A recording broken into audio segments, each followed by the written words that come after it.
Hello, আসসালামু আলাইকুম। আশা করি সবাই ভালো আছেন। তো এগুলো আমাদের বাগানে ওষুধ মারছিলাম,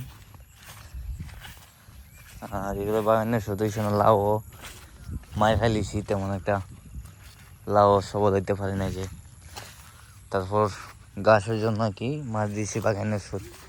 এই যে কচু গাছ একবারে সব জ্বালাই দিয়েছি, কারণ এই ওষুধটা না দিলে আমাদের গাছ কন্ট্রোল করা একটু কষ্ট হয়ে যায়।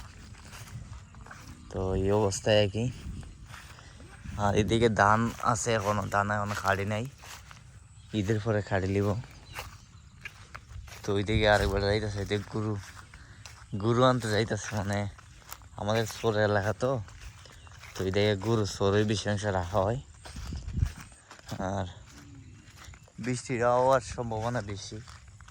এই বৃষ্টির কারণে কিস্তি মানে আমরা কুশাসা করে কোনো কিছু করার মতন না, কারণ এই বৃষ্টি প্রচণ্ড পরিমাণ মাটি দিতেছে। যেমন আমাদের তরমুজ খেতে খাইলাম মাই, এই যে আখ ক্ষেত কাটতে পারতেছি না। আখ চাষ করার তো আমাদের এলাকার মধ্যে প্রচুর কিন্তু আখ চাষ হয়। তো ওই যে আখগুলা হয়ে গেছে আবার, কিন্তু এই দিকে কাটা শেষ হয় নাই, বুঝছেন।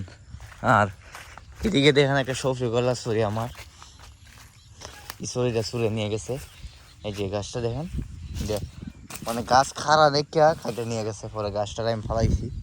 তো আমাদের এদিকে এখন মানে অশান্তি শুরু করছে সুরে, যে আরেকটা বছর শরীর দিয়ে লাগছে এখন বর্তমানে। যে এইদিকে একটা আছে, ওই যে এটার মধ্যে শরীর লাগছে।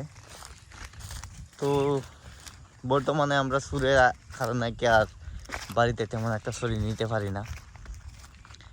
তো এখন ভাবতেছি ফাহারা দেব, ফাহারা দিয়ে সুরনি ধরতে পারি, বা নিজে কোনো অ্যাকশন নেওয়া লাগবো, এছাড়া রাখা যাইতো না।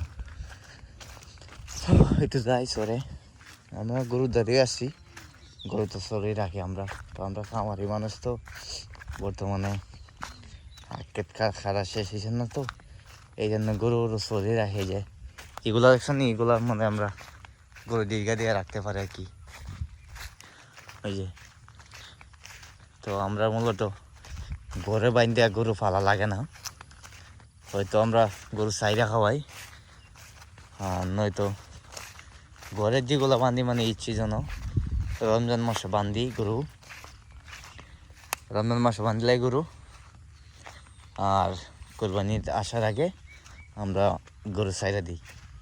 আর আমরা যা কিছু ফালি মানে অর্গানিক খাদ্য দিয়ে আমরা ফালার চেষ্টা করি। আর আমরা কোনো এক্সট্রা কোনো খাবার ওবার আমরা ইউজ করি না। তো এদিকে আমি আইছি আমার গরুর দ্বারে, এটি হচ্ছে আমার মামার গরু, এই যে আমার পায়ে নিতেছে আর কি। তো আজকের মতো ভিডিও এই পর্যন্তই। ভালো থাকবেন, সুস্থ থাকবেন। আল্লাহ হাফেজ, আসসালামু আলাইকুম।